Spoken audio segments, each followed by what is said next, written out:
At this time, I'll have Mr. Alex Officer to release their Let's pray. Father, in your word, in Jeremiah 33:3, you say, call unto me. That is, name me over a cause, a purpose, a matter. So we name you over this gathering, this commission, and we ask for wisdom and revelation for our commissioners and what they should do to bring honor and glory to you so that you can continue to bless our great county. Lord, I ask in Jesus' name that reverential and obedient fear sweep this body and sweep our county, every resident, so that you can continue to pour out your blessings on us and make us a praise in the nation for all of the 3,069 counties, boroughs, and parishes in this great land. Thank you for your blessings and your favor. Thank you for every man and woman that serves us. We honor them. We bless them. In Jesus' name, amen. Thank you, Alex. At this time, I'll call on Dennis Hunt to release the Join me in faith and your flag with your hand over your heart, please. I pledge allegiance to the flag of the United States of America and to the republic for which it stands, one nation, under God, indivisible, with liberty and justice for all.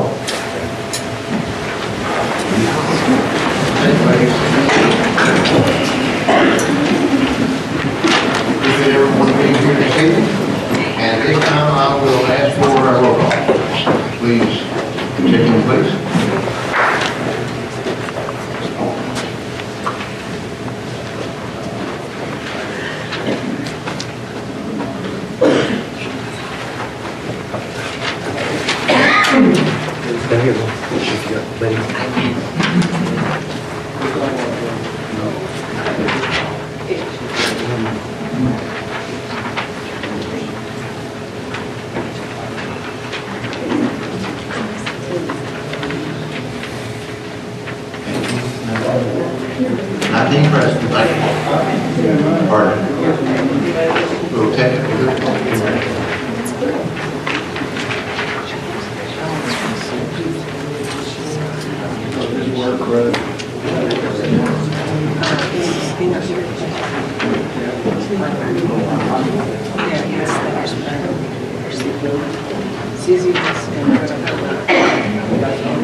At this point, item number 5, on approving the agenda, I need to add a couple of things to that.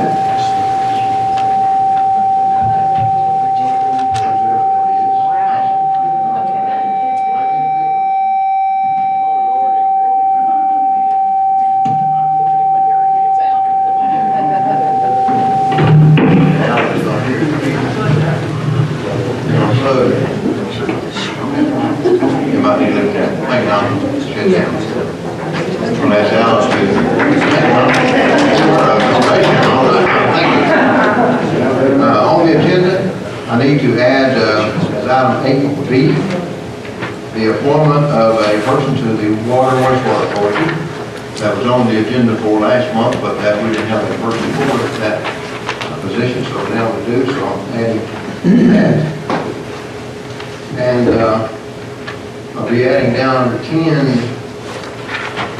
I guess it is, to amend the model ethics policy by adding the word coffee to the model act that was passed in 2007 that did not have a name in there, so we're going to be adding, voting on the act to amend that by adding the word coffee. So the Coffee County ethics policy. Okay, and I think the legislative committee wanted to have on the agenda the item number 5 on their minutes was to have on there public comments to be moved to the beginning of the agenda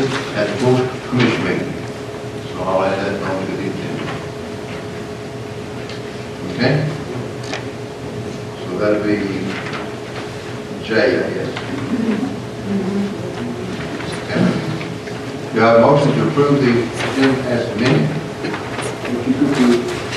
Okay, we have a second to approve. Second by Jim Tilden. Discussion? Chair, I do have one Yes, sir. discussion. Did we also not put forward from the legislative a cell phone policy for county commissioners during full commission meetings? I know we discussed that back and forth. I don't know. We voted on it, and it was, I believe, unanimous. Okay. And we sent the minutes, we sent it on. And it wasn't on these minutes, but Yeah.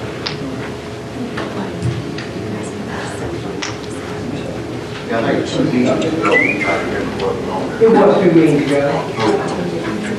And I forgot what we said, yes, we did talk about that, Mike, what did we agree to on that? Well, how far do you want me to get into it? I just wanted to add it to the agenda, and then we can talk about it. Okay, we will, okay, you can share, okay, we have a motion. Okay. Yeah. Okay, we have a motion then to add to that, to the agenda, discussion of the, Jack, are you and Jim okay with amending that to add on there, discussion about the cell phone policy? Okay, yes, there, okay, so we'll add that to, that'll be, item 7 or 10, okay, cell phone. Okay, any other discussion? There being none, let's vote, please.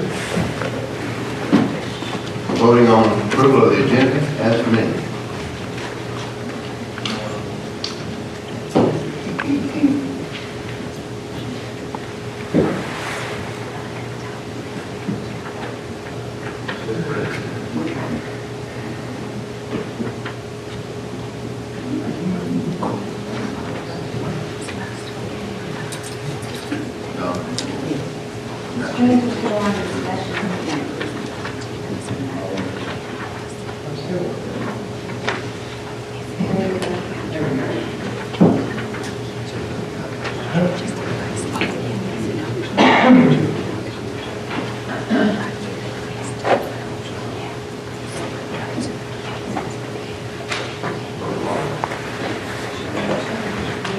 Nothing, yes, okay, thank you. Item 6, review and approval of the minutes of the previous meeting. Got a motion to approve? Motion by Todd, do we got a second? Second by Summer. Jack. Discussion.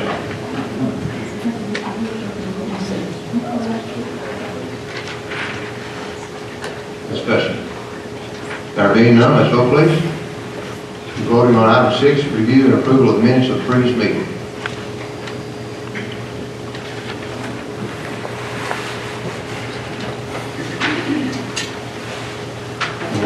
We laid out some copies of the agenda there if anybody wants to pick one up. If you don't have one. 19 yes. Thank you. Number 7. Number 7, resolutions of memorial, sympathy, and commendation.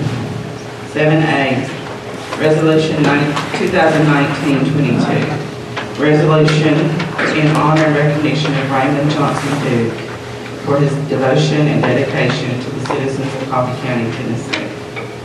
Whereas Raymond Johnson Duke earned the admiration and respect of the legislative body of Coffee County and every citizen by serving as a Coffee County Highway Commissioner since 2002. Whereas in his tenure of service was characterized by dedication, fairness, and outstanding service to the people of Coffee County. Be it resolved, therefore, that the Coffee County Board of Commissioners hereby commends Raymond Duke for his outstanding service to Coffee County, Tennessee. Be it further resolved that the family of Raymond Duke receive a copy of this resolution and that a copy be maintained on file as a permanent record. Passed and so ordered this 12th day of November 2019.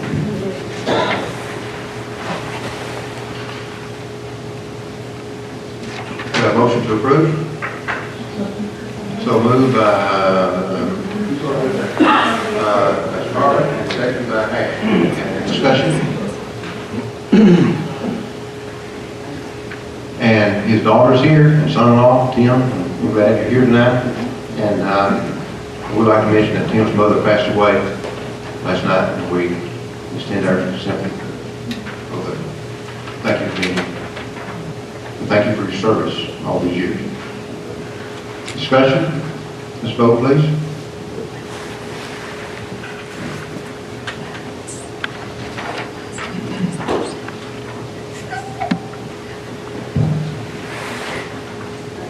Nothing, yes, thank you.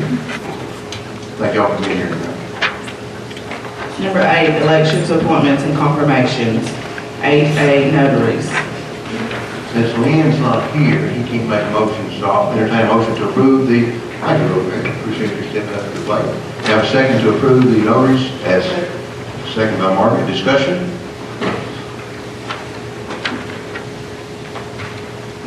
There being none, let's vote, please.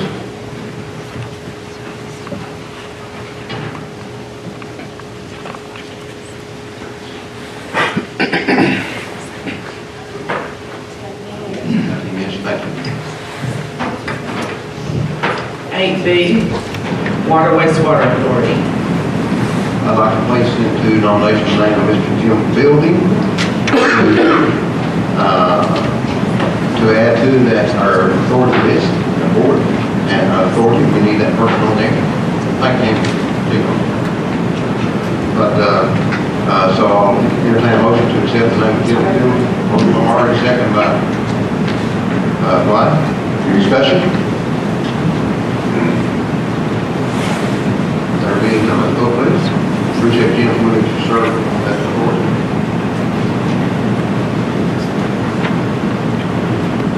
It'll be a tough or challenging authority or entity to be on.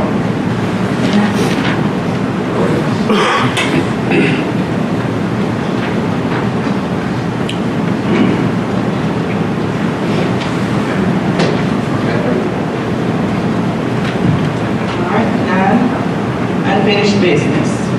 District 8, commission seat. Before we go to that vote, I'm going to ask Mr. Husky, our county attorney, to share information on that. We've all been sent out a couple of documents showing both the research that we've done on that, learned a lot from that, so that's all. Useful comments.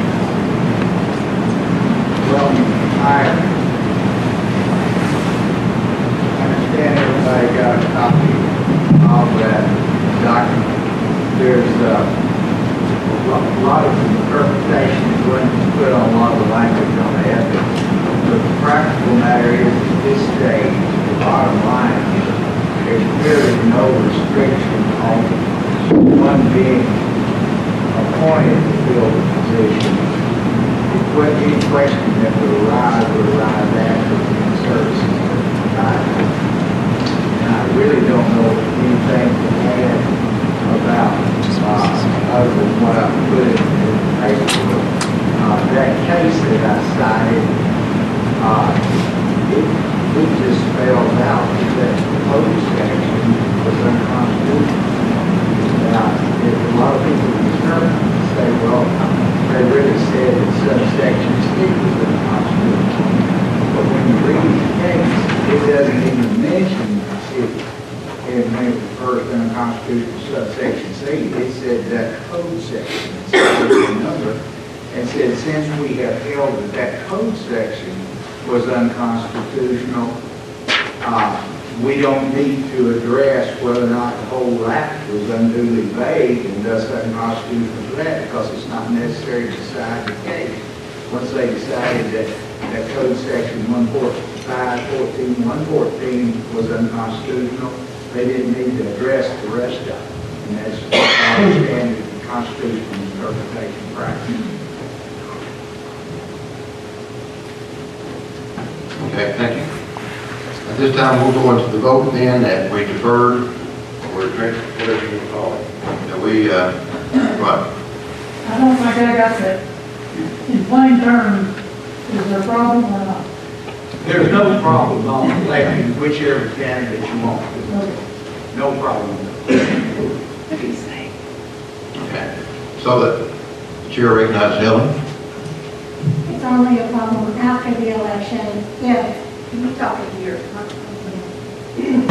as I understand it, it's only a problem after the election if the county is still paying that representative. At that point, then it is a violation and can be considered a Class D felony, punished up to 2 years, 12 years of imprisonment, according to CTAS that they sent me a new letter just a few minutes ago. I'm sorry, but even all three interpretations, the way I'm looking at it, my interpretation of it, the Attorney General's interpretation of it, And CTAS. all say The right subsection C is out.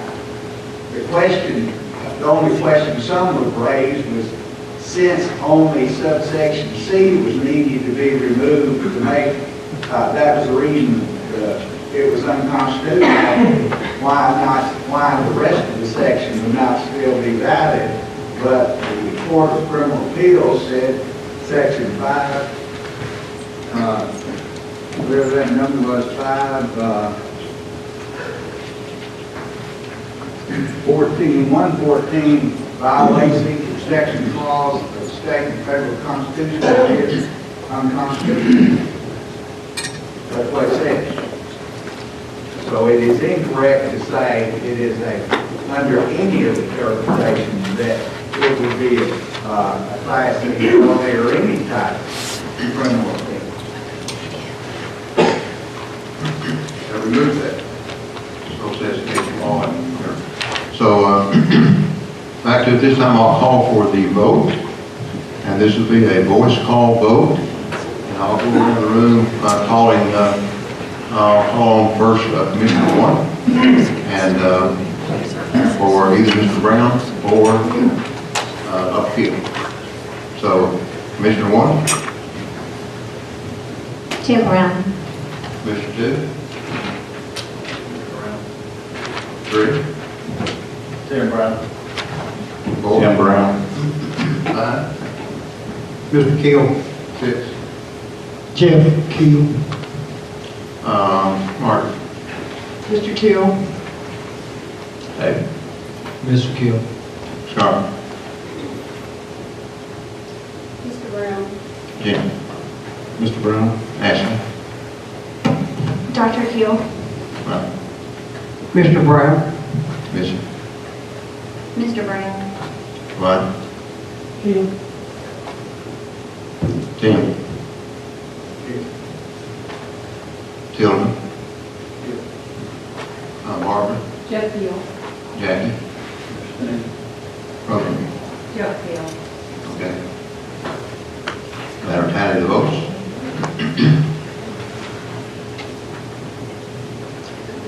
And I think I mentioned Lynn's out of state on business, so he couldn't be with us tonight. May I say something, Mayor? Yes, sir. I'd like to say one thing. I did abstain because I felt like I had a conflict of interest in this by knowing one of them, and I'd already made up my mind. And I decided, after I prayed about it, I decided that I was doing it for the wrong reason, and therefore, the conflict of interest thing made me feel like I needed to abstain. I respect that. 10-8. 10-8. So we do not have we have to have 11 votes for vote. So at this time, we'll go around one more time. We have to have 11. Ashley. For the conversation with the gentleman that was just here, does our count not change because we have so many vacant? We had that problem the last time, that when there were 2 out, and we still I had mean, it. that was clear, that's what he was just discussing in the training. That's why we had asked about it. And he stated it would change. Still have to have 11. We don't count the vacant seat because it's not a voting part, but that still, it requires 11 out of 20. This thing requires 11 out of 21. Okay, we'll go around again. Commissioner 1, Tim Brown. 2, Tim Brown. 3, Tim Brown. 4, Tim Brown. 5, Jeff Keel. 6, Jeff Keel. Jeff Keel. David. Jeff Keel. Charlotte. Ashley. Dr. Keel, Tim Brown. Yes. Tim Brown. Ryan? Jeff Keel. Okay. Same vote? 10 to 8, no one is elected, so we now move on to new business.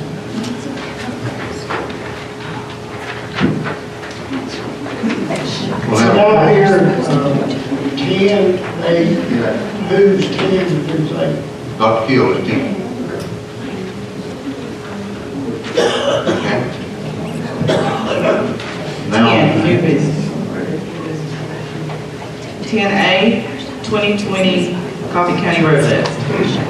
now motion to approve the vote list as presented. We will review this, we will go to the November meeting, so. Go over here, Mr. Motion, Mark, second. And with the screen, thank you. Discussion?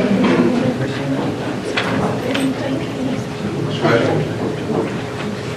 There being none, let's vote, please.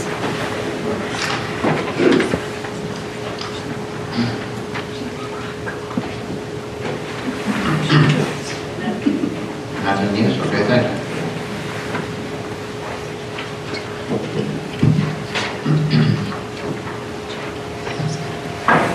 Ten B, Resolution 2019-23, resolution authorizing the dates of January 14, March 10, April 14, May 12, June 9, June 23, July 14, September 8, November 10, as the appointed meeting dates of the Coffee County Commission for the year 2020. We already have a motion, motion by DeVellis, second by Todd. Do we have discussion on the meeting dates? Ashley? Chair recognizes Ashley. Ladies first. September 8th is part of a holiday weekend, the day after Labor Day. So I didn't know if that, you guys wanted to keep it that way or adjust it due to vacations and people being out of town due to the holiday. Today is the day after Veterans Day, we're not on It's always on out for that. That's why I'm saying it's a bigger, it's not a bigger holiday, but it's more recognized. Chair, did you ever hear that? Okay. Chair recognizes Ryan. We did have a brief discussion about that. I'm not sure if it was in legislative or before we were meeting with legislative, but if we want to, there's, all it will affect is the caucus meetings. Right. And there is nothing that would preclude us from moving that caucus meeting to the Thursday before, or the Wednesday before, or whatever we want to do, or even not even having a caucus meeting. Sure. Or having the caucus meeting when we come in here on that Tuesday night. So I don't see it as a problem to go ahead and do. And I just, once we start making exceptions for one thing, then we'll have others. So to me, it just sort of made sense to just keep the dates as we have had it. Okay. Any other discussion? I'll call for the vote. Vote please. Yes, you got a question? I'd like to appeal to the chair to either conduct this meeting by voice or electronic means. People are pushing buttons, and people are hollering out motions. We either make motions by our electronic devices or voice, one or the other. It's mixed up. We'll do that. Okay? We'll do that. So we're voting.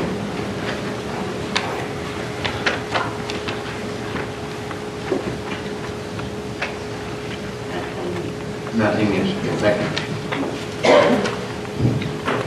10C, Resolution 2019-24, resolution to adopt the attached form as the appropriate mechanism for referral of the matter from one county committee to another county committee. A motion by DeVellis and a second by Crabtree to approve the motion as presented. Discussion. This form first came out of personnel and compensation, so it's not a creation by the legislative committee. And it was just a wonderful way to kind of follow a motion that's forwarded all the way through, so you don't lose it, so you know who forwarded it, when they did it, what happened, and the results of your efforts. Thank you, Rosemary. Other discussion? There being none, I'll call for the roll, please.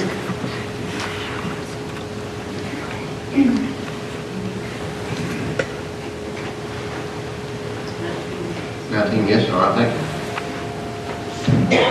10D, budget amendments. Mariana? First one is 101-2024. This is receipt of $33,301 insurance recovery from the Sheriff's Department. A transfer of $23,373 from county buildings, other contracted services over to the county mayor's office. No effect on fund balance.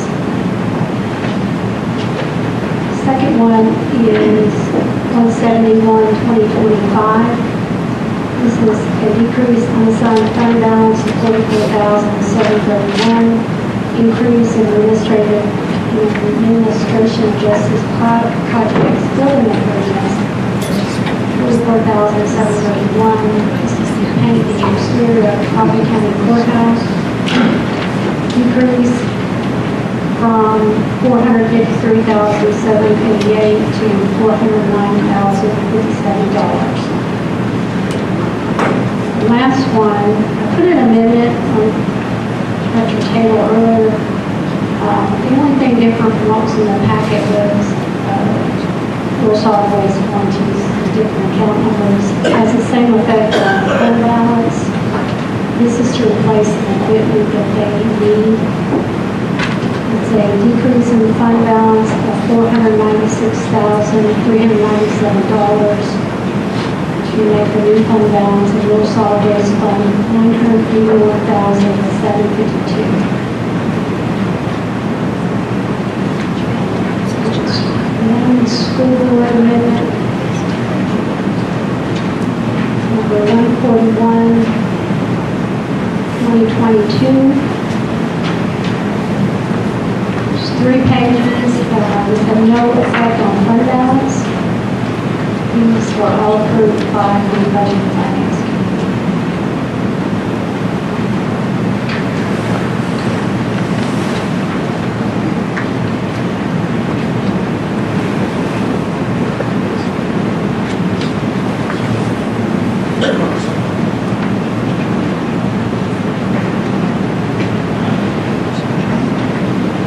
Have a motion to approve by White, and second by Martin. Discussion? I'll approve the amendment.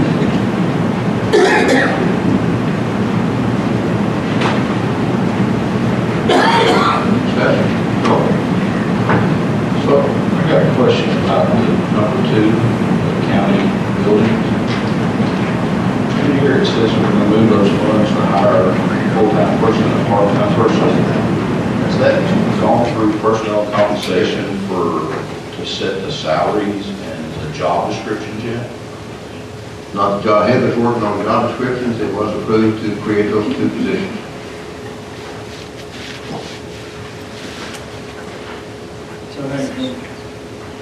Sir.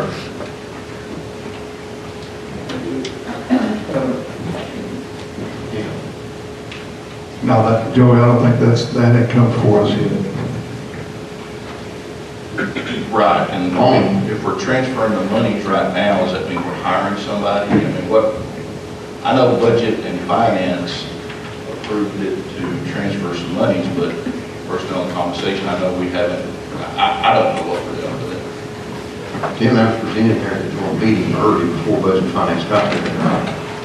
As far as the approval of those 2. Don't take on at the PC meeting? Yeah. That's what I was told. I was at, He was at, we had a joint meeting. Well, he was in okay. Budget and Finance. And I was in Budget and I Finance. may be getting confused with capital outlay. I know it went before capital outlay, and they went, I'm on 2 committee. But anyway, may have, I didn't check my minutes. I know it went through capital outlay. We talked about it there, right? So,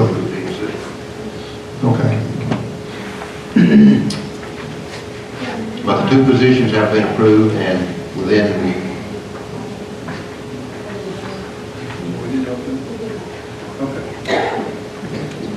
You may have been absent, so we did talk about it.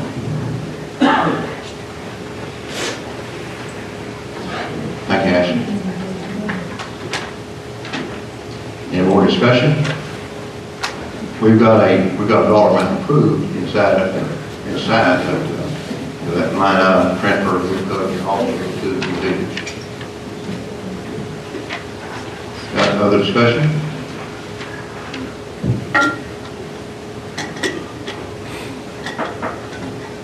Okay, let's vote, please. Voting on the budget amendments.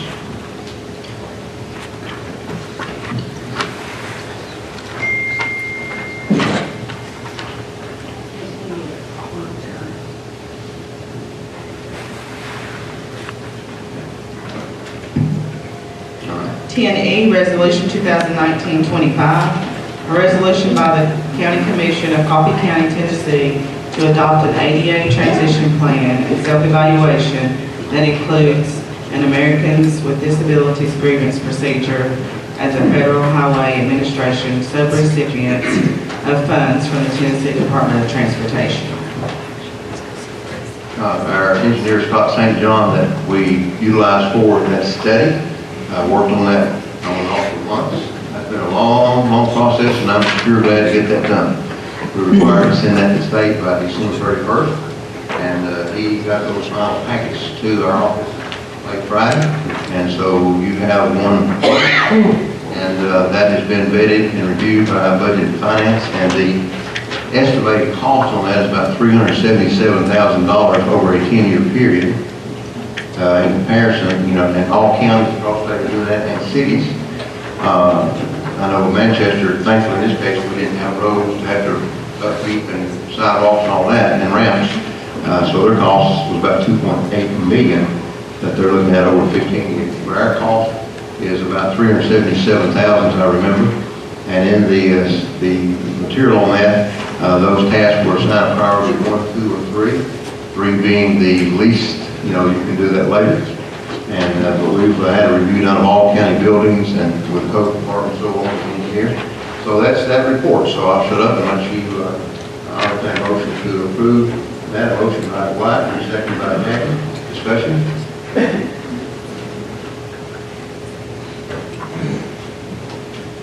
There being none, let's vote, please.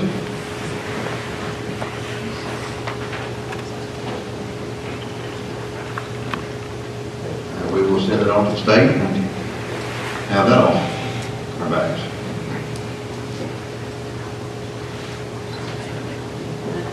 Nothing is, thank you.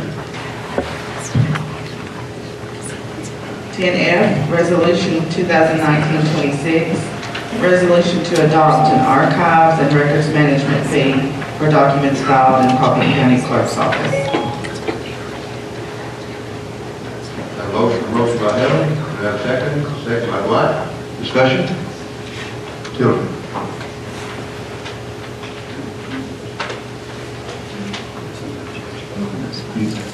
You got a question? You got a comment or question? Okay. No discussion? Second? No discussion? Going once, going twice. Let's vote, please.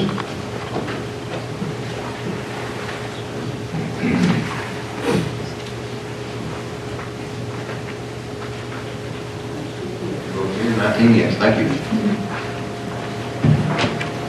10G, grant applications for the Sheriff's Department.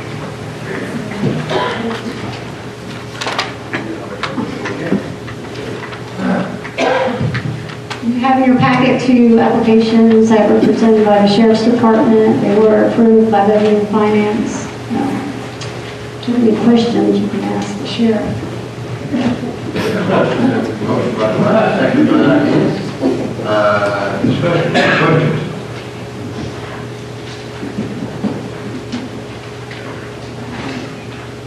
No question or discussion? Okay. Let's vote, please. That has been thoroughly vetted and reviewed through the Budget and Finance.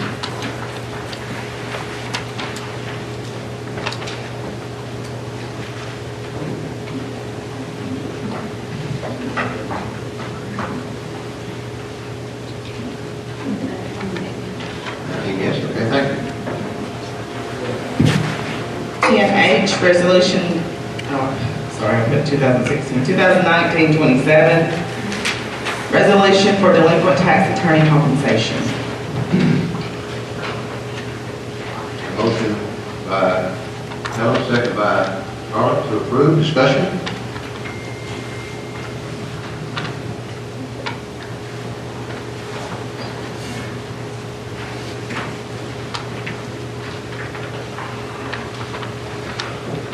No discussion? Okay, I'll call for the vote. Let's vote, please.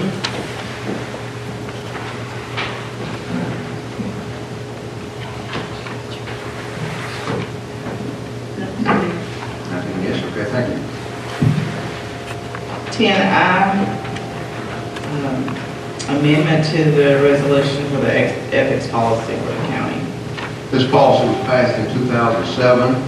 It was a model policy that was prepared by a CTAS, and counties were asked to vote on that or prepare one of their own. We adopted in 2007 the model policy, and on the policy itself, the last page or 2 pages there has blank copy, blank county code of ethics, conflicts of interest disclosure statement, and the name of the county was not filled in on that, so that is the motion to approve the addition of the word Coffee County to that. Doesn't change anything as far as the authority or the content or whatever, but that's just a housekeeping whatever to name, add coffee to that. So we have a motion by Margaret, a second by Kim. Discussion?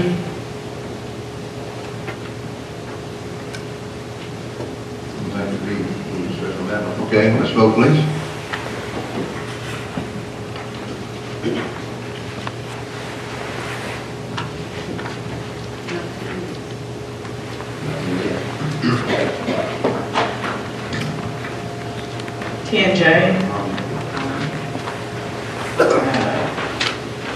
Moving the public comments on the agenda for the full commission meetings.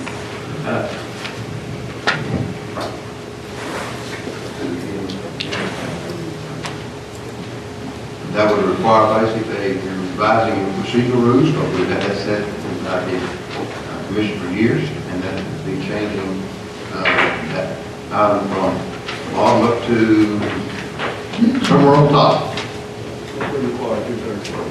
Okay, 2/3 vote, okay. Have a motion by Ashley with a second by Dwight. We have discussion. Discussion.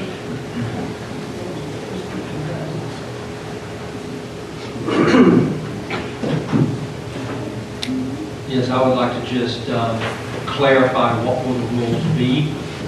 Is there a time limit, number of folks speaking? Will the topics of discussion only be for the topics that are actually on the agenda in case this gets moved to the head? So we're not spending a lot of time just listening to public talk about any topic that they want to. So I just need to clarify what we're actually wanting to do here. David, in the discussion by the legislative committee, the discussion was that there would be a sign-up sheet or sign-up page at the door for those wishing to comment. Those requesting to make comments must be a Coffee County resident, and their comments must be related to items on the agenda as published. Each person will be allowed to speak for 2 minutes. No more than 20 minutes of public comments will be allowed in the meeting. Okay, that was the discussion of the legislative committee.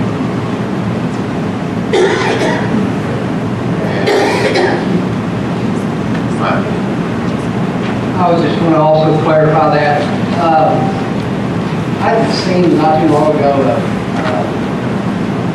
YouTube video where someone had kind of the comments at the very front, very loosely interpreted, and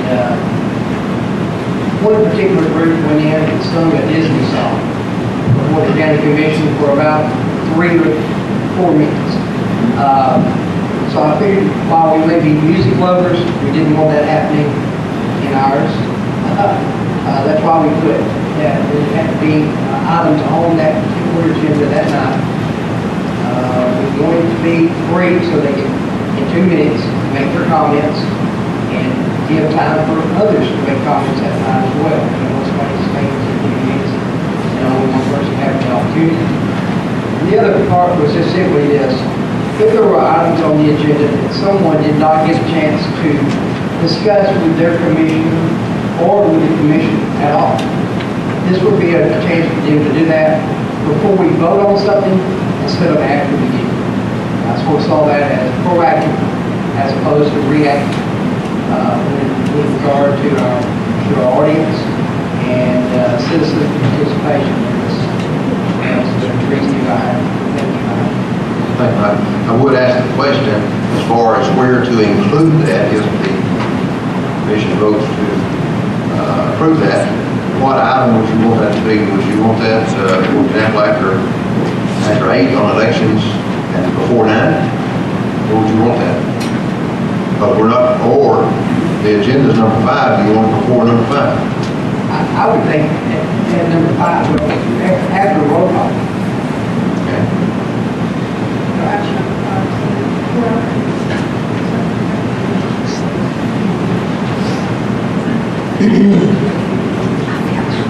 If there is an agenda, I just started thinking out loud here.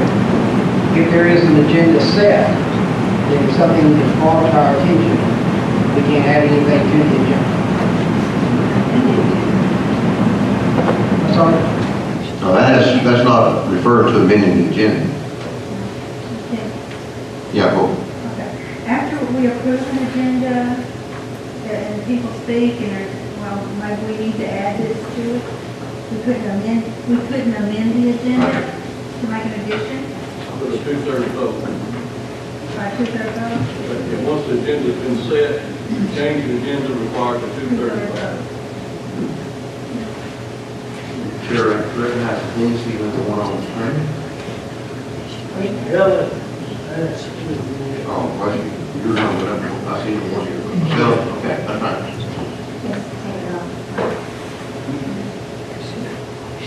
All right. Never mind.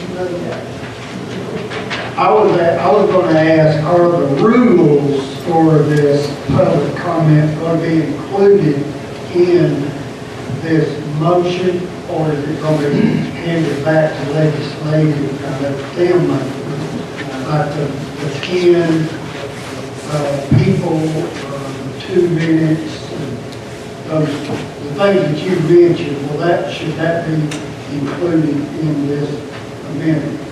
And also my question is, do we have to amend tonight's agenda to add this, or was it added properly at the beginning of the meeting? It was added to the meeting. Okay, now answer that question. Does this motion need to be made where all these rules are included right now, or handed back to legislature? Okay. One question I've got to that is who's going to check in this process? These people are Coffee County residents. You don't have anything on that. The chair recognizes Dell, she has. Mr. Hunt, all the items that the mayor mentioned were in the minutes that legislative put together that were specific. It was part of our, That's what read off. correct. So there wasn't any additions, they were all listed. As to the question then, good question, as to how you're going to determine the residents, they're Coffee County residents. Chair recognizes Tina. About the only thing you do is when they get up there to speak, you just state your name and what's your address. You know, I'm sure they can give you a false address, but, you know, it's going to be on their honor, but, you know, just state the name, where they're from, county. We could have on there, on the sign-up sheet. And on the sign-up sheet, I would say every sign-up sheet you put out should have the guidelines of what is required. You know, how many minutes you have. You need to be, you know, the guidelines that were just stated a while ago should be on the top of that sign-in sheet, so they can read the guidelines and then sign their name. This time I'll recognize Joe, they go to public hearing. The motion that I heard was to move the public comments before the meeting. In order to get this in the minutes, I think Helen talked about that legislative or whoever developed this had a set of rules. So whoever made the motion, whoever seconded the motion, are y'all in agreement that those rules are going with this motion? And then, so that's what will be voted on when it's eventually voted on, and that way it can be in the minutes. And that's what needs to happen in order for this for those rules to be in effect. Do you put in that the location of that?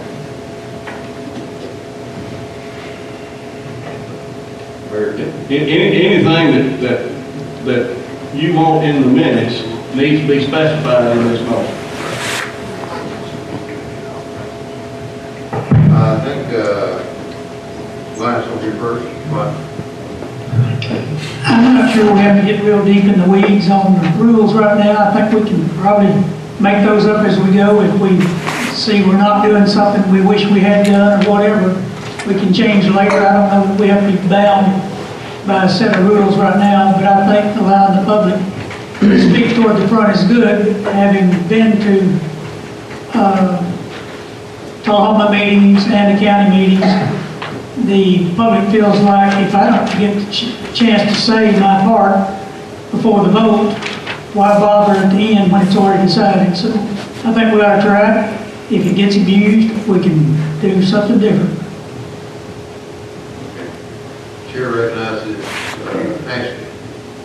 I just wanted to second Tim regarding the identification. Attending Nashville council meetings, they do it the exact same way where you state your name, you state your address, and then you also fill it out on a sign-in sheet. So that is how it is done in even large cities with 40-something council members. So that is definitely how it should be done here. So when the public speaks, name and address, They have to state their name, they have to state their address, and then their time starts, and then you also have to fill out a sign-in sheet with that same information. and I will time that. Chair recognizes Ellen. So therefore, would you like for me to go ahead and make a formal motion for us to vote on them?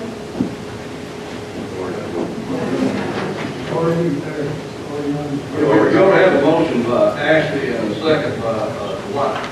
So, But you had mentioned they're that. all right with adding your rules, I think that they were, then that means that you have a motion as legislative developed, Correct. is what we'll be voting on.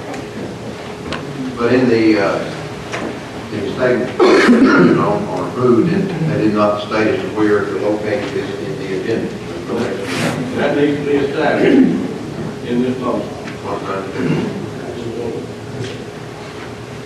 Chair recognizes White. Since I seconded the motion, I would say let's put it after 5, after approval of the agenda. If Ashley's all right with that, then that can go as a friendly amendment. My only concern, right, is that if something's brought up, we have no way of amending the agenda at that time. Something is brought up, For public comment. we may not want to act on it. Spur of the We'll do it meeting. for 2/3. That'd be 2/3, it'll be harder for you.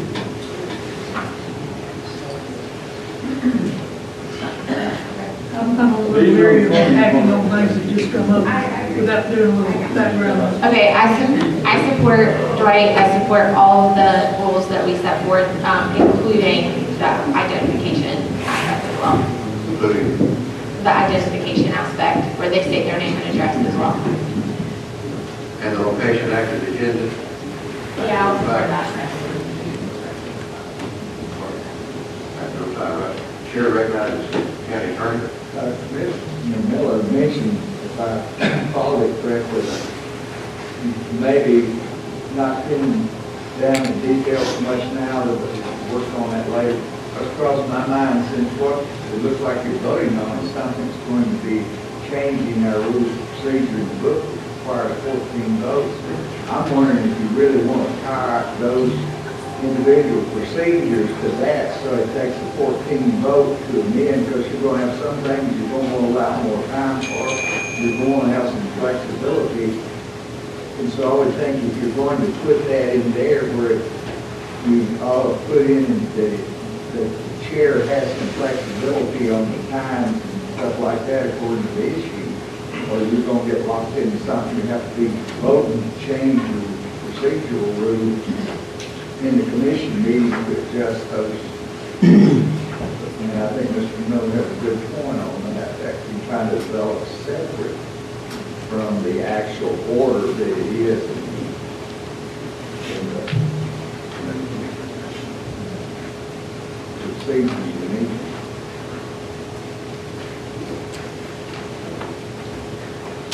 I'll go there.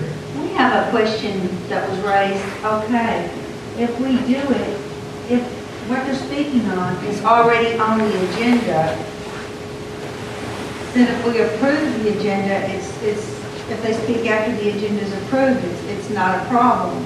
It sounded like, they're going to come up here and say things, and we're going to change the agenda to fit what's on their minds.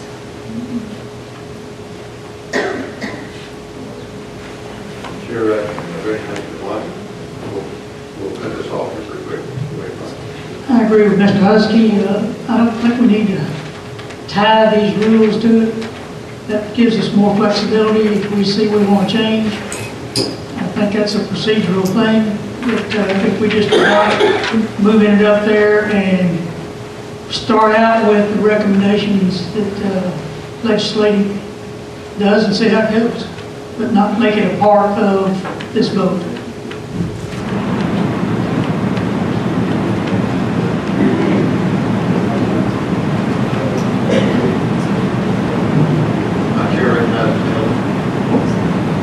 So, Mr. Miller, just for clarification, are we leaving it as legislative had brought forth with the standard 4 or 5 items that we have on you, or are you just wanting to say just move it to the front of the agenda period with no standardization? I'm suggesting that we move it to after 5, and we start out by using what y'all propose, and we see that it works. If not, but we don't make it a part of this motion to vote on it.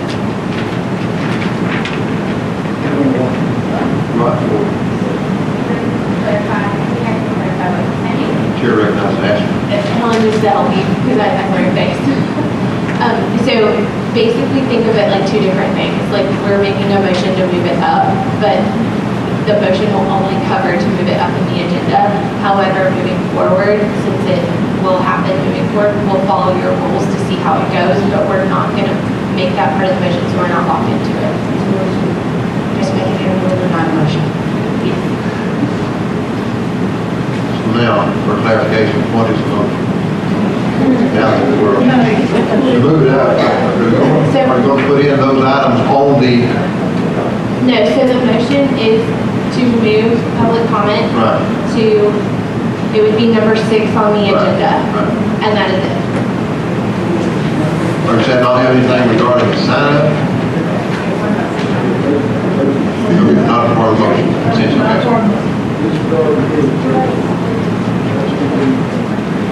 So the motion is then to just move this on the agenda from where it is to number 6. That's the motion. So motion is then to approve moving public comments 12 to number 6. Mayor, you have a person wants to speak. Yeah, I know. I'm trying to get clarification on all this right here.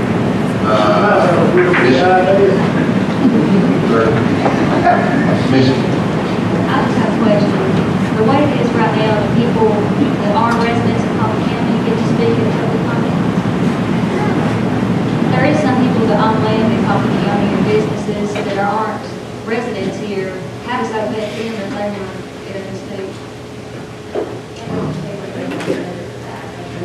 I can just state that whatever, because, unfortunately, we won't have these here, our books tonight, so we can look, see where they live and all that, but, okay.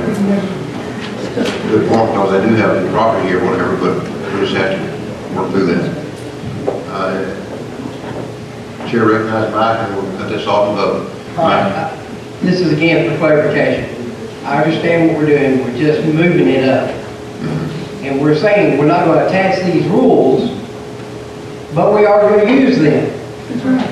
Okay? My question is, when we do this in the January meeting, are we agreeing that that is the set of procedures we're going to use to begin with in January?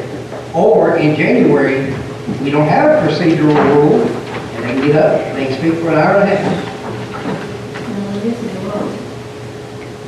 We don't have any times in there as it is now, how long we can speak. That's just something we work from. So no, that wouldn't be where they can say all that about it. If it was announced they had something time. The idea of not tying it to this is because when you're changing our actual format, that requires that the speaker mentioned today, and when if you takes a 2/3 vote to change that, and you don't want to have a 2/3 vote probably down the line to change whether we're going to give 5 minutes to speak or 2 minutes on the topic. So we are understanding, though, that that is the procedure we're going to begin with, even though it's not, quote, rule. Am I understanding that correct? I'll set a time on as a need to. As the committee suggested. Okay. Okay. Two-thirds vote. Two-thirds vote, okay. Right at 8:14, at this time I'll call for the vote. Let's vote, please. Voting on moving the public comments from item number 12 to number 6.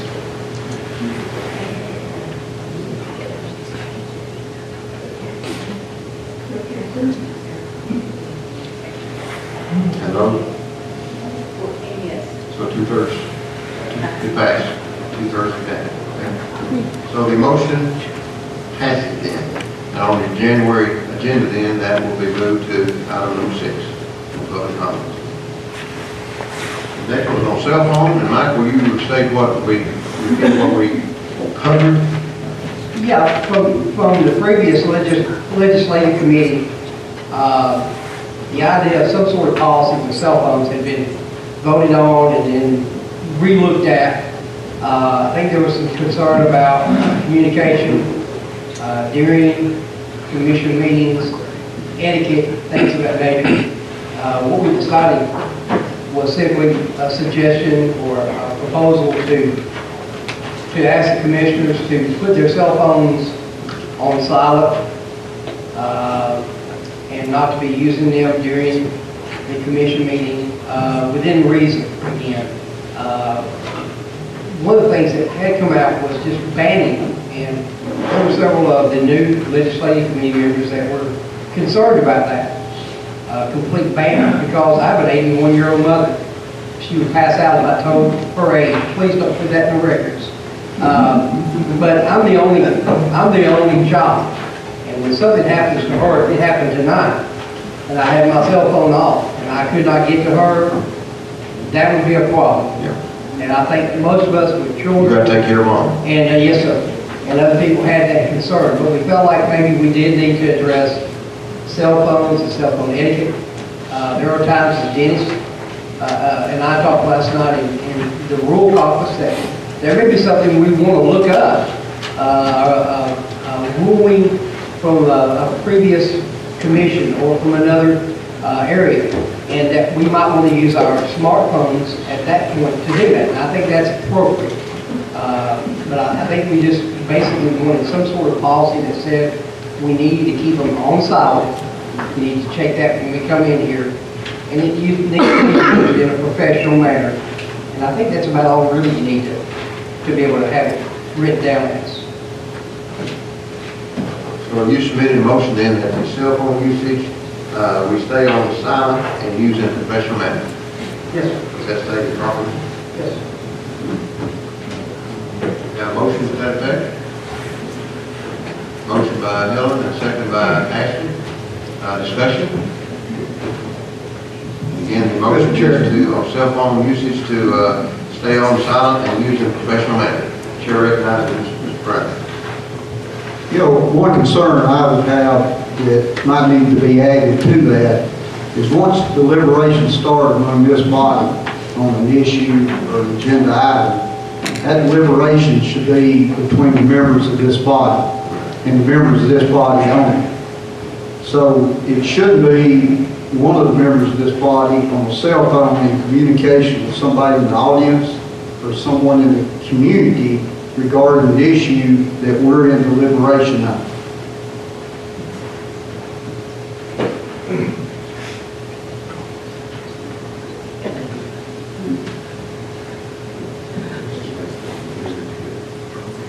Bobby, are you making that as a suggested amendment to this motion? If you want to add it in the form of an amendment, it may need to be worded a little bit differently, but I don't feel that cell phones should be used during this meeting other than for an emergency reason, and then the commissioner should just get up and excuse themselves from the meeting. And as Mike is saying, I respect what he said and need to do that. But these cell phones, I don't feel need to be out and being used during the meeting. I think it's just an area that's subject to abuse, and abuse of the deliberation being with the members of this commission. So is your amendment to the cell phones will be used in deliberation only? During cell phones should here be used by the commissioners in time of their deliberation only. Except emergency, except emergency. Or emergency.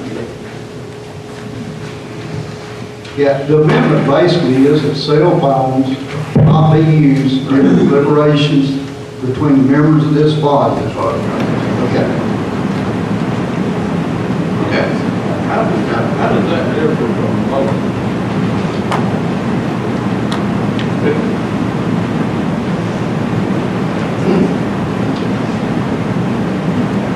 How do you make a motion? How does that amendment differ from the motion? Okay, the chair recognizes you asked about a second. I'd just like to say, the actions we take here, I feel like most of the time are based upon need. When, this is my 5th year here, when I've never witnessed a cell phone disrupting this meeting at all. This is the electronic age, like it or not. Folks, this is what we call a cell phone. Every one of us have 21 cell phones handed out to do our voting and our request to speak and all that. Cell phones, I pride myself in researching every single issue that comes before this body. When I open my mouth, I'm generally stating facts, or I feel like I'm subject to being corrected, and will stand corrected if I don't state facts. If, like someone said, I think it might be right, if we have a subject of a technical issue, somebody stands at the podium and makes a statement, why can we not corroborate that by looking it up? There's no reason to hamstring us in this electronic age. If I had witnessed cell phones disrupting deliberation or any business taking place in this room, I'd be all for it. I have one. That's all I can say.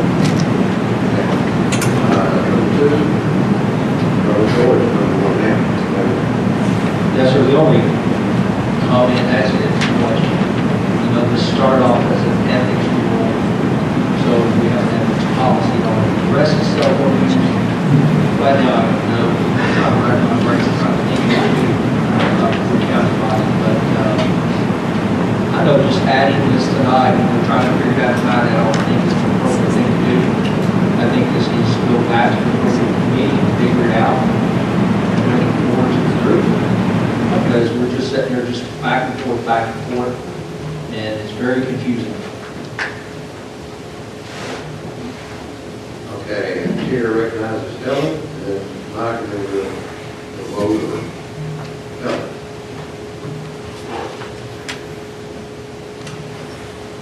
Mr. Rourke, it did come out of legislative exactly the way that Mr. Ray said, that it would be used in emergencies, be silenced. But we do agree with Commissioner Hunt. It was just like tonight. I mean, anything that I've researched, I put in my notes in my phone. I use them when I'm here. When Ashley brought up about the date, I had to look at my calendar to see about that because I didn't know. So how would I have answered that if I couldn't have looked it up? So it has been before legislative. It was a simple motion to have them silenced, to be used in emergencies, and be respectful. That's all the motion was. Okay, sure, recognize this back and then we'll. I guess I'm just reiterating what Commissioner Villa said. It was talked about, it was something that had been discussed, it was something that was put before and carefully worded between the five of us on that committee. And if I believe if I am correct, I'm not going to look at my phone at this point. But I believe that was unanimously passed by the members that were in attendance at that meeting. And I feel like it is very clearly stated. Yes, there has been discussion, maybe the discussion may be convoluted, maybe not, I don't know. But the motion and the proposal is very clear. Motion stating that stay on silent and use it in professional manner. If Bobby, you still want to remain on anything? No, that's fine. Okay. Okay, at this time I'll call for the vote.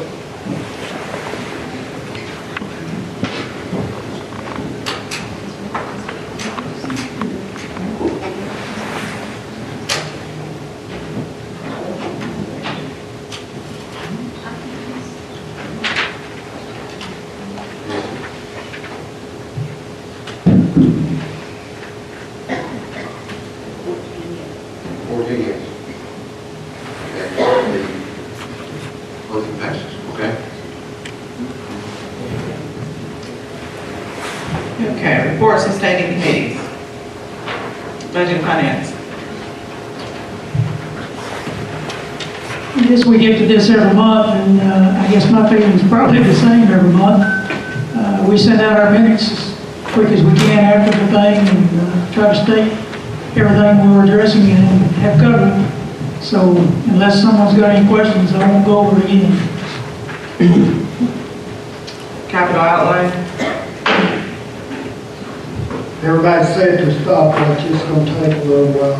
And I just need all the other 20 commissioners that are on the team tonight, what is actually going on with capital outlay. Number one, the old courthouse up on the square. We have approved the capital outlay. I'm pretty sure it passed budget and finance. There's already been a contract for that for $44,000 to repaint the old courthouse. It's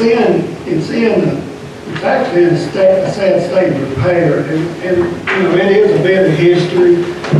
We should all be very proud that structure has withstood the test of time as well as it has. We have asked this contractor to hold off on painting, except do, if you've noticed, the cupola on top of the courthouse, the wooden posts, there's some gray wood showing. So we're asking that they go ahead and pick a warm day to try to get that painted. There was a representative came to our September meeting, October meeting, and asked for switching over to the use of the old courthouse. A representative from the Coffee County Anti-Drug Coalition has actually lost their current office spaces and requested to use a room that most people felt like was not being utilized properly. So we approved it. Capital outlay did approve the usage of that room.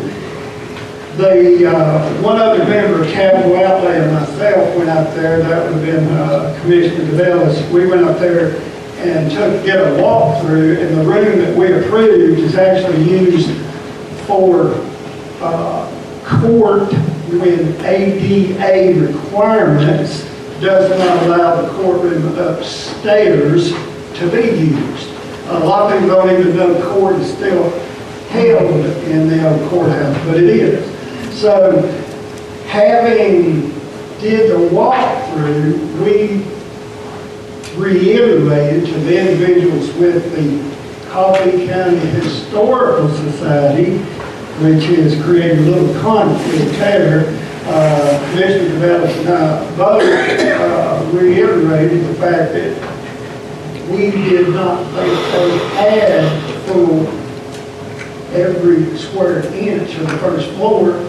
They, I don't know, they assumed when we gave them permission a few years ago that they did have the whole first floor.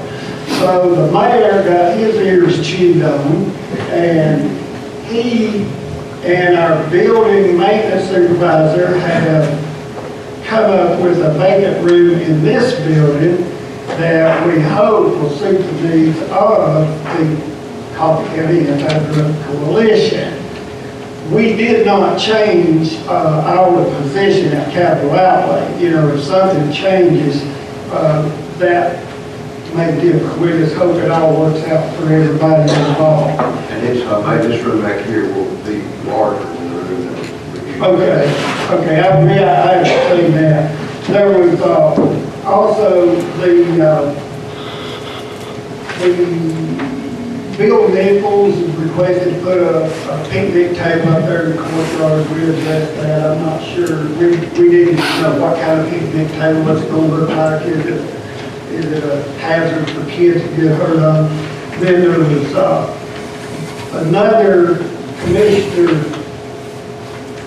Rosemary Crabtree, who's located in Tullahoma. She and I made a little junket trip to the Tullahoma Library that has a severe surface water drainage problem, and we've decided that we were going to get like Scott St. John, who is a civil engineer, to look at the drainage and runoff issues prior to Rogers Group paving the parking lot. Because there was no need to let them pave the parking lot and then bring in bulldozers and excavators and dig it all up. That was one other thing we talked about. The sheriff came to our capital outlay meeting and pointed out a need in the future. Now this comes under the classification of proactive. There's a lot of reactive going on in this county. We need, as the sheriff pointed out, Coffee County was a model at one time where other counties actually came and took notes because our justice center and jail, the old high school, was combined. Prisoners walked from their cell to the judge's bench. It didn't require cars, it didn't require extra personnel and all that. Well, as the sheriff stated, we've gone backwards. We took and built a jail on the other side, miles away from our justice center. He would like for us to start thinking, and it is a good train of thought, to have a courtroom added to the jail and also a workhouse. So the required personnel would be minimal compared to having facilities all over the county to handle these three different aspects. The jail itself, a workhouse, and a court. So we are going to be looking at that. I think all of us need to think about that. Other than that, I think that pretty much sums up what we dealt with in capital outlay.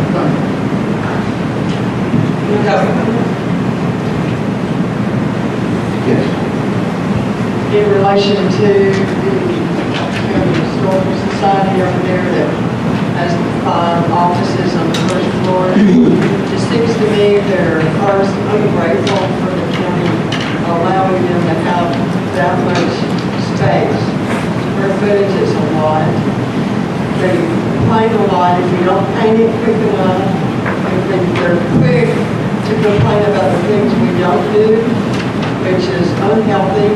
We've heard a lot of that this year when people complain about the things we don't do, but they don't say anything about the things we do. the Historical Society is ungrateful, and if they're going to have that much room, maybe we need to think about, because they're not the only agency that has space in the county buildings, maybe we need to think about charging them some minimum charge so that they maybe, they understand that it's a special thing to be able to get some space for an agency. The anti-drug coalition is just passing through. They're not camping out. And I appreciate your efforts, and I'm sorry you got chewed out there. But I appreciate the efforts that you've done to help the Coffee County Anti-Drug Coalition out as a temporary space. But after the events of the Historical Society, the grief that they seem to take in the first floor, and excuses that they have to keep it, which they're doing a good job, and if you go through there, they'll give you a 2-hour tour, and that's great. But I think under the circumstances, if they're going to do those things, that if they're not grateful, then maybe we need to figure out something to make them appreciate the fact that they have it.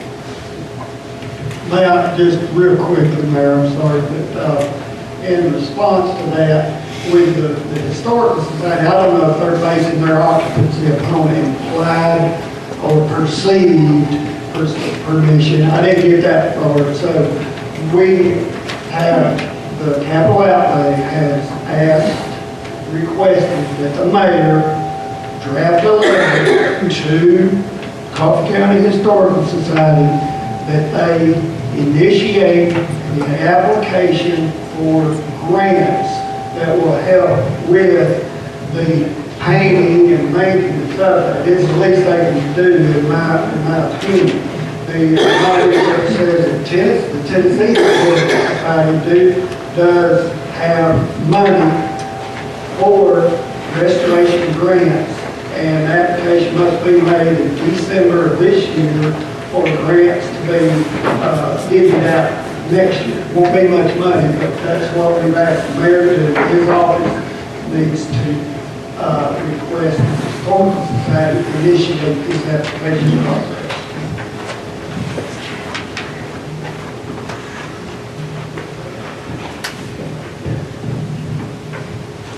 All right, Councilor for Recreation. Oh, hang on, I'm sorry.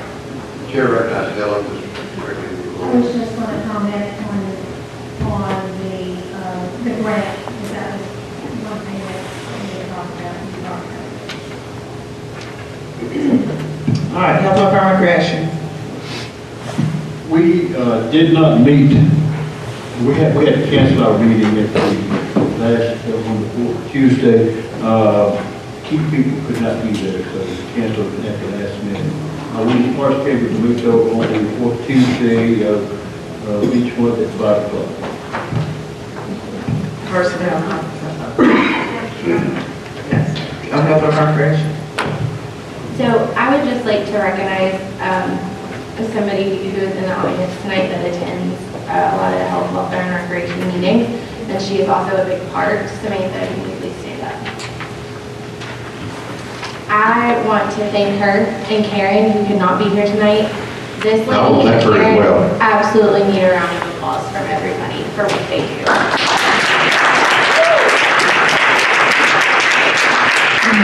When we called out and what kind of dog she's going to be approached with or attacked by or whatever. So Samantha, thank you and Karen both for your service. And just for the record, Samantha had 37 dogs in her house last night. Karen is actually not here because she is on her way to New York to help with transport for rescue. So that is what they're currently doing. And it's insane what these ladies do. And our kill rate has been literally 0 unless it's aggressive, which is phenomenal for what we have. And they do so much for so little, so always make sure to thank them for everything they do for us. So thank you, Sam. And I'd like to say one other thing on that.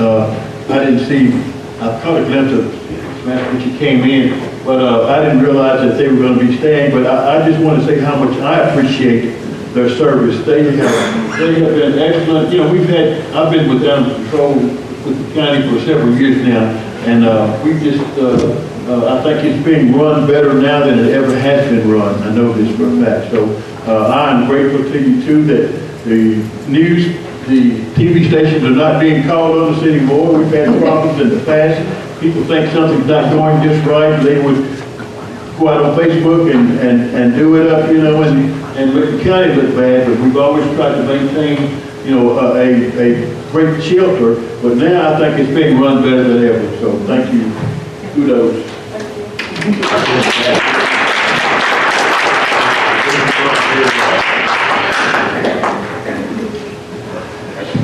Personnel compensation. Nothing to report. Our next meeting will be the 18th, Monday the 18th. Is that right, George? And after that, we'll be looking to have, hopefully we're looking to have a joint meeting with Budget and Finance. Law enforcement. Jail walkthrough was conducted last meeting, and we have a meeting at 4:30 this Thursday. All right. And I have mentioned to the ladies in animal control that, you know, be careful, go out together in some of these situations, and you need one of our deputies go with you, please make sure you do that. Thank you for your service. And number 11, statements and announcements. I would like to make one statement, if I may. I just wanted to mention, I think everyone knows now about the passing of Judge Brock, who died in his sleep on Sunday night, and we are all touched with that. And we need to keep his family in our prayers, 3 children, and anyway, just remember them in your prayers. Judge Tim Brock, he was a servant to this county for many years, and a good man, and he was a pillar of our treatment courts, and what he's done has really been outstanding and to the service to the people in this county. That's fine. That's all I was going to say. That's the way I was making it. Yeah, I would like to address the rest of the commissioners in here. I'm on the Planning Commission and the Board of Zoning Appeals. Next to taking a big check to John Marshall Zoning, going before the BZA, the Planning Commission, is probably one of the most traumatic experiences that the taxpayers in this county have to endure. When you need to move your house over, or you need to change zoning, or you need something done that you feel like is common sense, but our zoning and regs prevent it, you're going to wind up in front of us. We are now, I brought it to the attention of our code enforcement officer, our zoning enforcement officer, in our zoning resolution, when a taxpayer, a citizen, needs some relief from this thing, you as a commissioner will receive a letter because that person in your district is needing this action taken. When you get that letter, don't throw it in the garbage can. Be there. Come to that planning commission meeting, come to that BZA meeting, and represent that person that's needing the help. Conversely, you should be there because people that surround this individual may have a problem with what they're doing. Be there to hear their concerns as well. So I'm appealing to you, when you get this letter, don't throw it away, show up. Thank you.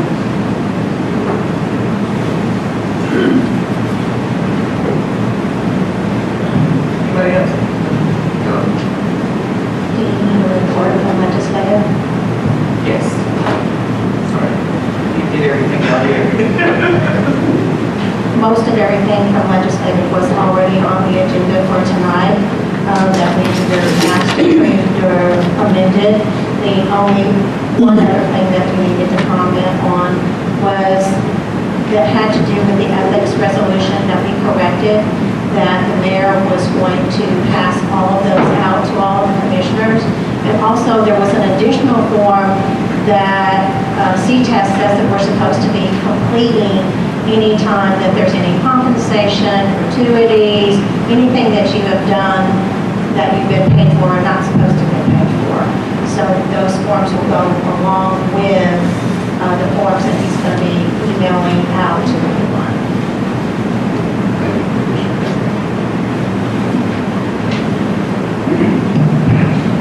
Anybody else? Public comments? Other comments? Chair recognizes John Marshall first. Excuse me, John. Go ahead, Mr. Bartlett, please.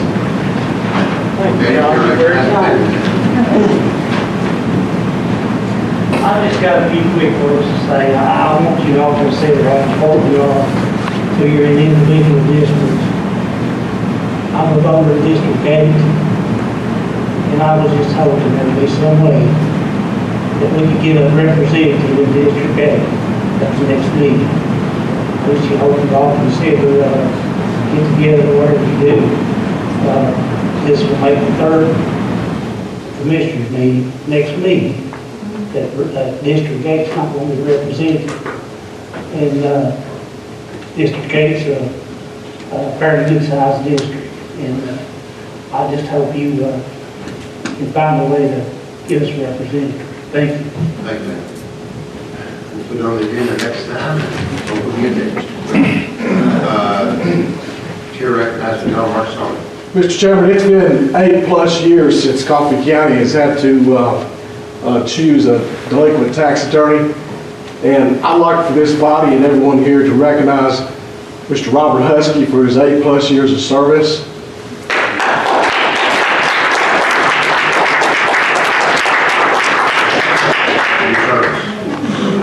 Any other public comments? Chair recognizes Mr. Brooks.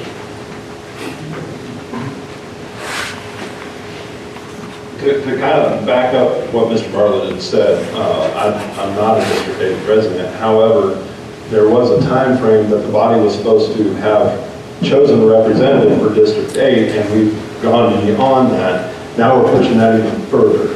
What are the repercussions that we as a county are going to suffer because of this continuing issue? So the citizens not being represented with a vote. From what I understand, though, it is in law that it is state law that we have that the commission has to appoint somebody. Is there any, put it this way, is there any accountability for that, or it doesn't just not matter?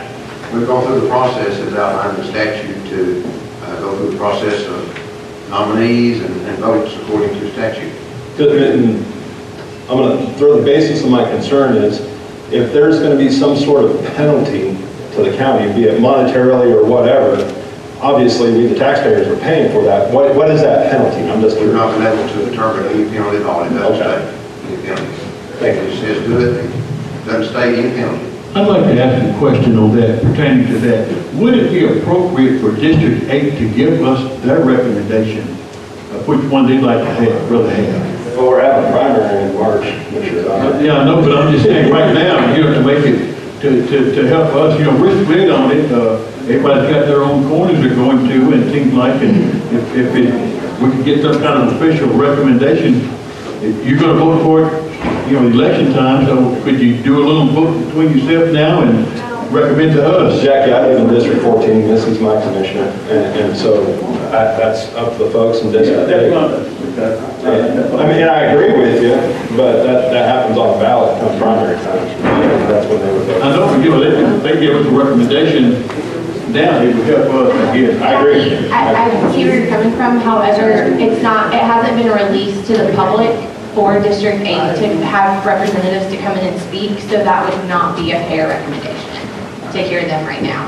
We would need to release that to the public first and invite them in to give us recommendation. Otherwise, it's not going to be a fair recommendation.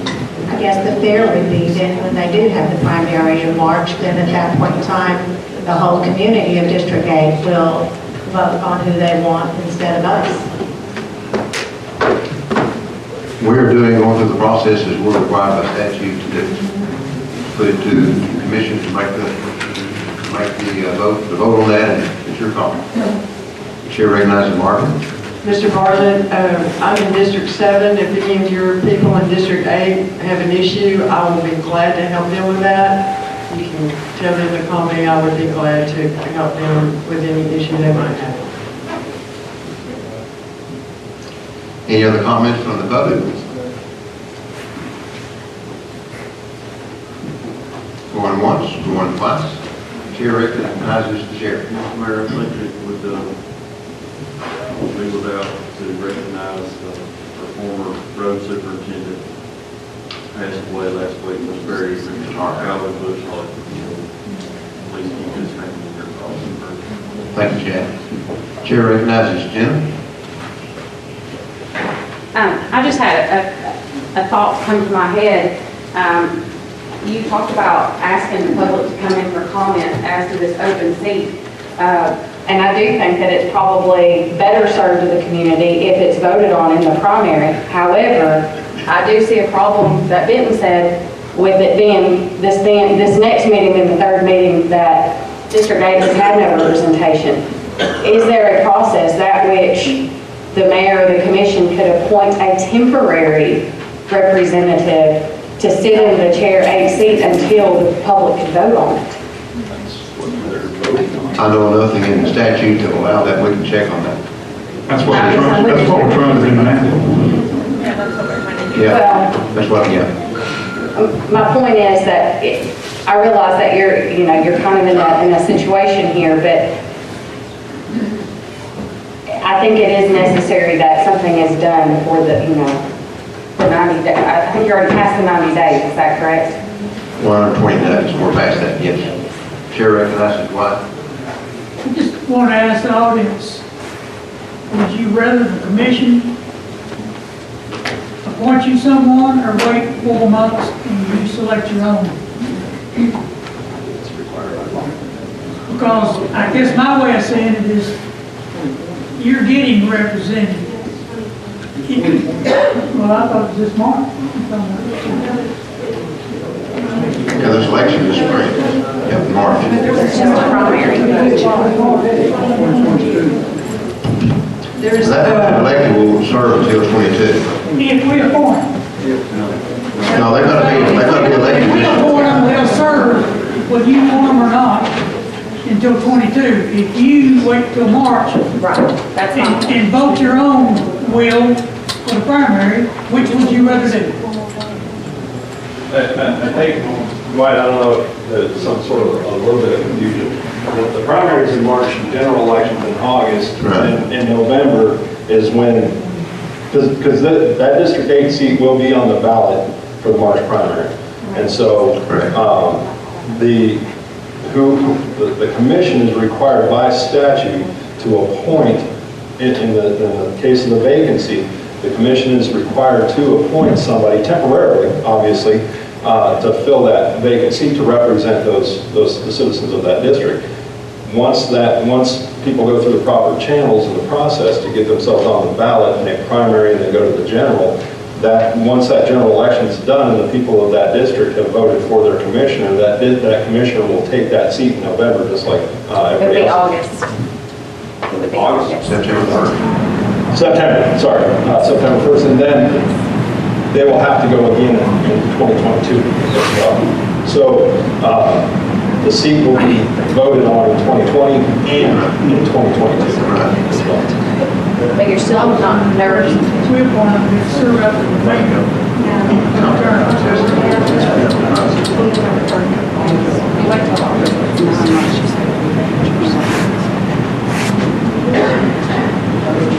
Any other comments?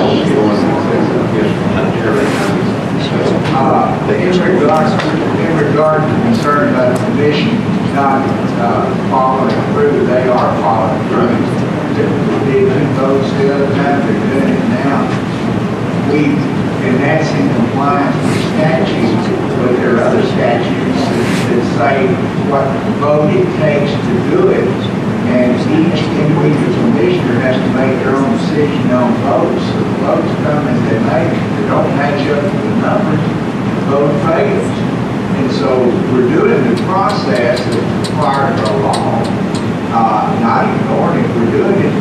And there's been some shift we've seen here in the time, but it just hasn't got through yet. But all we do is follow that process. There's got one law that says do it at this time, and we're doing that, but it also says you gotta get the votes, and if the votes are not there, you don't have it.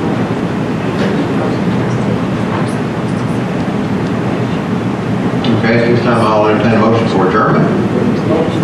Motion adjourned by, Tim, second by, who's second? All right, okay. All in favor, let me know by, thank you.